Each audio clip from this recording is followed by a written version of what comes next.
Pandian store serial எபிசோடில் என்ன நடக்க போகுதுங்கிறத இந்த வீடியோவில் பார்க்கலாம். நம்ம செந்தில் எப்படியாவது தனி கொடுத்தனும் போகிற விஷயத்த எல்லாத்துக்கிட்டையுமே சொல்லிட்டாங்க. ஆனால் யாருக்குமே அதில் விருப்பமே இல்லை. எல்லாருமே ரொம்ப ஃபீல் பண்ணுறாங்க. ஆனால் அதில் மெயினாக நம்ம ராஜி நம்ம மீனா விட்டுட்டு போகிறாங்களே அப்படின்னு சொல்லி ரொம்ப ஃபீல் பண்ணுறாங்க. எதனால அப்படின்னா நம்ம மீனா ராஜி ஃபஸ்ட்டு இந்த வீட்டுக்கு வந்ததுலேருந்து நம்ம மீனா மட்டும்தான் அவங்களுக்கு ஒரு ஆறுதலாக இருந்தாங்க.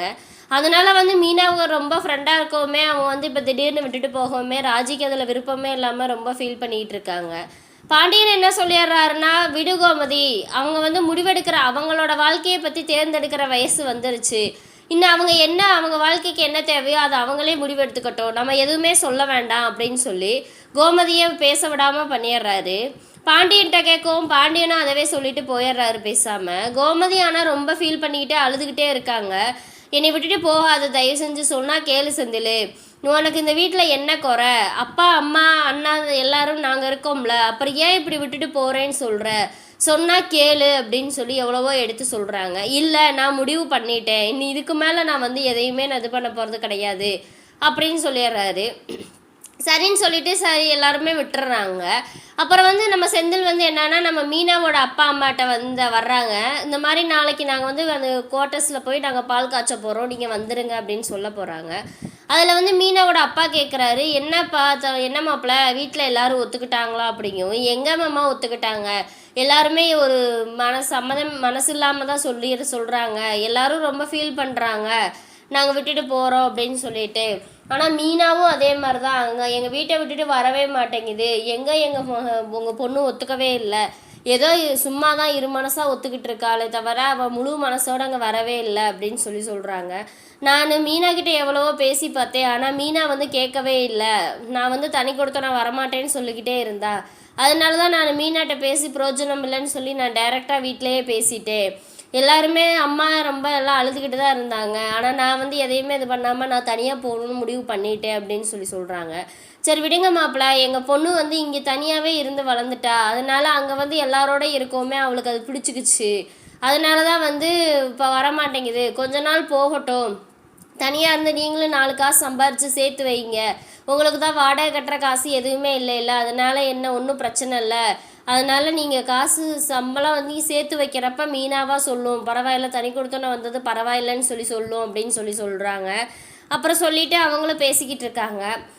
அப்புறம் பார்த்தா நம்ம ராஜி கதிரும் காரு ஓட்டி பழக்கி விட போகிறாரு ராஜிக்கு. அந்த சமயம் நம்ம ராஜி ரொம்ப ஃபீல் பண்ணிகிட்டு இருக்கோமே கேட்குறாங்க, ஏன் ஒரு மாதிரி இருக்க அப்படிங்கவும், வா இன்றைக்கி ஓட்டு அப்படின்னு சொல்லவும், இன்றைக்கும் ஓட்டணுமா, என்னால் ஒரு மைண்டு மூட் அவுட்டாக இருக்குது அப்படிங்குமே, ஏன் அதை பற்றியே நினச்சிட்ருக்கா, அவங்கவுங்களோட வாழ்க்கையை அவங்கவுங்க தேர்ந்தெடுக்க ஒரு துணிச்சல் இருக்கும்போது எதுக்கு நம்ம போய் உடையில் நின்று குழப்பி விடணும் அவங்க தனியாக இருக்கணும்னு முடிவு பண்ணிட்டாங்க, இதில் என்ன இருக்குது அப்படின்னு சொல்லிட்டு, எனக்கு ஃபீலிங் புரியுது, ஆனால் இருந்தாலும் விடு, அவங்களாம் தனியாக கல்யாணம் பண்ணுறதெல்லாம் முடிவெடுத்துட்டாங்கல்ல, இப்போ இதுலேயும் அவங்களே முடிவெடுக்கட்டுமே, விடு, அவங்க தனியாக இருந்து நல்லா முன்னுக்கு வரணும்னு நினச்சா அதுவும் சந்தோஷம் தானே அப்படின்னு சொல்லி நம்ம ராஜிக்கு அட்வைஸ் பண்ணுறாரு. அப்புறம் இங்கே நம்ம சுகன்யா என்ன பண்ணிட்டாங்க, நேராக நம்ம முத்துவேல் குடும்ப வீட்டில் இந்த மாதிரி சொல்கிறாங்க. பாண்டியன் மாமா என்னதான் பாண்டியன் அண்ணே நம்ம என் குடும்பத்தில் எது நடக்காதுன்னு சொல்லிட்டு இருந்தாரோ அதுவே இப்போ நடக்க போகுது அப்படிங்கவுமே, என்ன அப்படின்னு சொல்லி கேட்கவும், செந்திலும் நம்ம மீனாவும் தனி கொடுத்தனம் போகிறாங்களாம் அப்படிங்கவுமே எல்லாத்துக்குமே ஒரு ஆச்சரியமாக இருக்குது.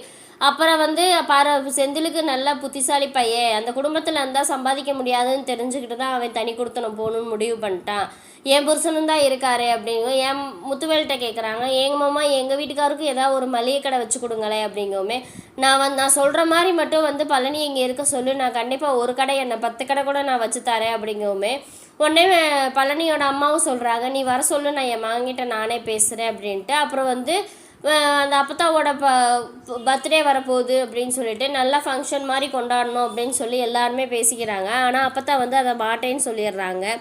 இங்கே என்னடான்னா நம்ம பாண்டியன் கடைக்கு மயில் ஒரு கஸ்டமர் வருவாங்க, அவங்க நம்ம மயிலுக்கு கடையில் வேலையே பார்க்க தெரியல, ஆனால் இருந்தாலும் நான் முட்டை கட்டித்தரேன் அப்படின்னு சொல்லிட்டு கட்டத்தெரியாமல் கட்டிக்கிட்டு இருக்கிறாங்க. பழனி எவ்வளவோ தூரம் சொல்கிறாங்க, அந்த வேலையை நான் செய்கிறேம்மா அப்படின்னு, இல்லை சித்தப்பா நீங்கள் பாருங்கள் நான் இதை பார்த்துக்கிறேன் அப்படின்னு சொல்லிகிட்டு இருக்காங்க.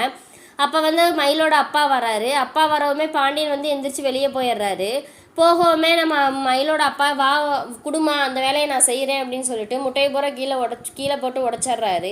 சரவணனுக்கு பழனிக்கு எல்லாத்துக்குமே கோவமாக இருக்குது. இதுக்கப்புறம் என்ன நடக்க போகுதுங்கிறத வந்து அடுத்த வீடியோவில் பார்ப்போம். இந்த வீடியோ பிடிச்சிருந்தா மறக்காமல் லைக் பண்ணுங்கள், சப்ஸ்கிரைப்